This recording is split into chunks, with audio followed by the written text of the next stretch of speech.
25 তারিখে ইনশাআল্লাহ আপনাদের দয়া আল্লাহর রহমতে আমি দেশে ফিরে যাব।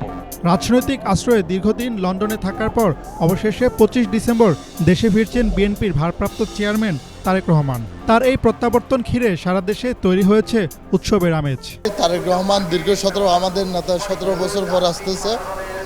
ওনার স্বদেশ প্রত্যাবর্তন উপলক্ষে আমরা ঈদের মতো খুশি করে আমরা এই ঢাকার মধ্যে অনেক কষ্ট করে আসতেছি। অনেক অনেক অনেক প্রতীক্ষার সময় এটা। দীর্ঘদিন ধরে আমরা এই আমাদের জাতীয়তাবাদী পরিবার আমরা অনেক কষ্ট করছি। যেমনি খালেদা জিয়ার পরিবার, খালেদা জিয়া তারেক জিয়া ওনার এক সন্তানকে হারাইছে, ঠিক আমরা আমাদের অনেক ভাই বন্ধু ওদেরকে গুম খুনের মাধ্যমে হারাইছি, জেল খাচ্ছি, জুলুম সহ্য করছি।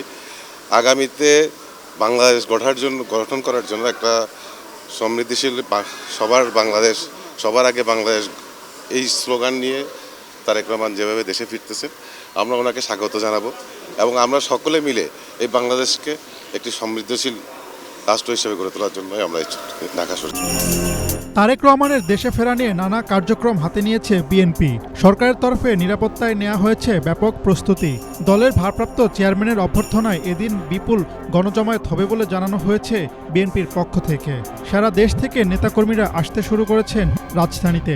আগামী দিনের রাষ্ট্রনায়ক তারেক জিয়া 17 বছর পর দেশে আসতেছে, ওনাকে বরণ করার জন্য এই যে ঐতিহাসিক একটা মুহূর্ত, এই মুহূর্তে সাক্ষী হওয়ার জন্য আমরা আজকে ঢাকায় অবস্থান করছি। আমরা গতকাল রাত্রে রওনা দিয়েছি চট্টগ্রাম স্টেশন থেকে। দীর্ঘ 7 ঘন্টা মতন জার্নি করে আমরা ঢাকায় অবতরণ করছি। আমরা আছি এই আমাদের দেশনায়ক তারেক রহমান দীর্ঘ 18 বছর পরে ওনার নিজ দেশে এই নারীগেরা দেশে আসতেছেন। ওনার স্বদেশ প্রত্যাবর্তন উপলক্ষে আমি এসেছি এই বাংলাদেশের মূল ভূখণ্ড দ্বীপ কুতুবদিয়া থেকে।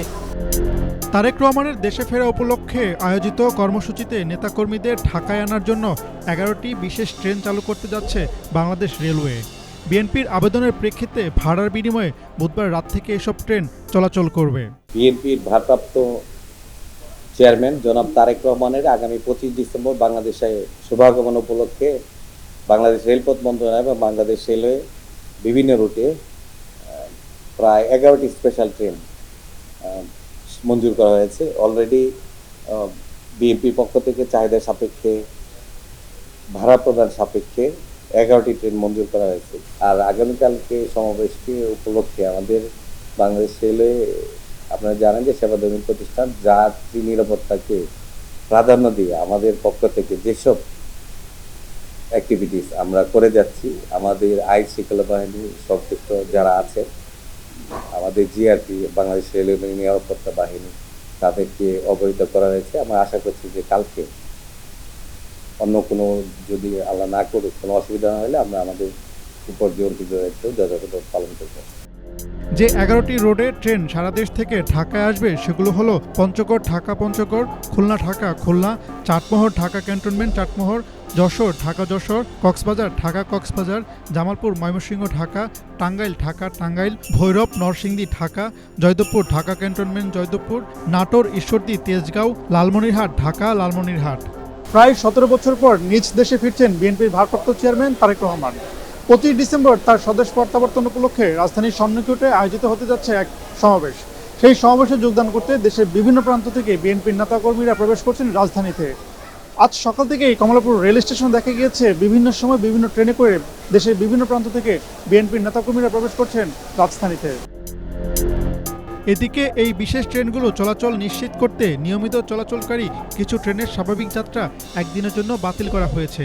আর এই ট্রেনগুলো হলো রাজবাড়ী কমিউটার, ঢালারচর এক্সপ্রেস এবং রোহনপুর কমিউটার। এই রুটগুলোতে চলাচলকারী ট্রেনের নিয়মিত যাত্রীদের সাময়িক অসুবিধার জন্য দুঃখ প্রকাশ করেছে রেল মন্ত্রণালয়।